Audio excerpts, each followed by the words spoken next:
ஒரு அழகான கிராமத்தின் ஓரத்தில் பெரிய ஆலமரம் ஒன்று இருந்தது. அந்த மரத்தில் 3 நண்பர் பறவைகள் வாழ்ந்தன. அவற்றின் பெயர்கள் சிட்டுக்குருவி, கிளி கண்ணன், மைனா மாலா. ஒரு நாள் காலையில் மூவரும் உணவு தேடி புறப்படத் தயாரானார்கள். அப்போ சிட்டுக்குருவி இப்படி கூறியது: நண்பர்களே, இன்று கிழக்கு பக்கத்துக்கு போவோமா? அங்கே நிறைய தானியங்கள் கிடைக்கும்னு கேள்விப்பட்டேன். நேத்து மழை பெய்ததால வயல்களும் பசுமையாயிருக்கு. நமக்கு நல்ல சாப்பாடு கிடைக்கும். நல்ல யோசனைதான் சிட்டு. ஆனா கவனமா இருக்கணும். அந்த பகுதியில வேட்டைக்காரன் வருவான்னு நானும் கேள்விப்பட்டேன். எல்லாரும் சேர்ந்து போவோம். நான் தயாரா இருக்கேன். நண்பர்கள் கூட இருந்தா பயமே இல்ல. நாம ஒன்னா இருந்தா எந்த பிரச்சனையையும் சமாளிக்கலாம். வாங்க புறப்படலாம். மூவரும் பறந்து கிழக்கு பக்க காட்டுக்குள்ள சென்றனர். அங்கே நிறைய தானியங்களும் பழங்களும் கிடந்தன. அவற்றை பசியுடன் பறந்து வந்த 3 பறவைகளும் பார்த்தன. ஆஹா, இவ்வளவு தானியங்களா!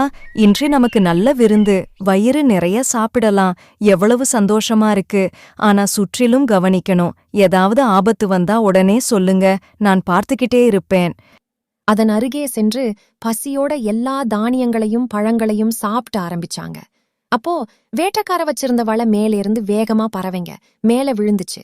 3 பறவைகளும் அந்த வலையில சிக்குனாங்க. அப்போ பக்கத்துல ஓய்வெடுத்துட்டு இருந்த வேட்டைக்கார தனது பொறியில ஏதாவது சிக்கியிருக்கான்னு பாக்க அங்க வந்தா, ஐயையோ, நாம மாட்டிக்கிட்டோமே. இப்ப என்ன பண்றது? எனக்கு ரொம்ப பயமா இருக்கு. யாராவது காப்பாத்துங்க. பயப்படாதே சிட்டு. பதறினா பிரச்சனை தீராது. யோசிச்சு ஒரு வழி கண்டுபிடிக்கணும். நம்ம ஒன்னா செயல்படலாம். நாம 3 பேரும் ஒரே நேரத்துல பறக்கணும். அப்போ வலையையே தூக்கிக்கிட்டு போகலாம். முயற்சி பண்ணலாமா? 3 வரை என்றேன். எல்லாரும் பலமா சிறகடிங்க. தயாரா? 1 2 3. 3 பறவைகளும் பலமாக சிறகடித்தன. வலை கொஞ்சம் கொஞ்சமா மேலே எழுந்தது.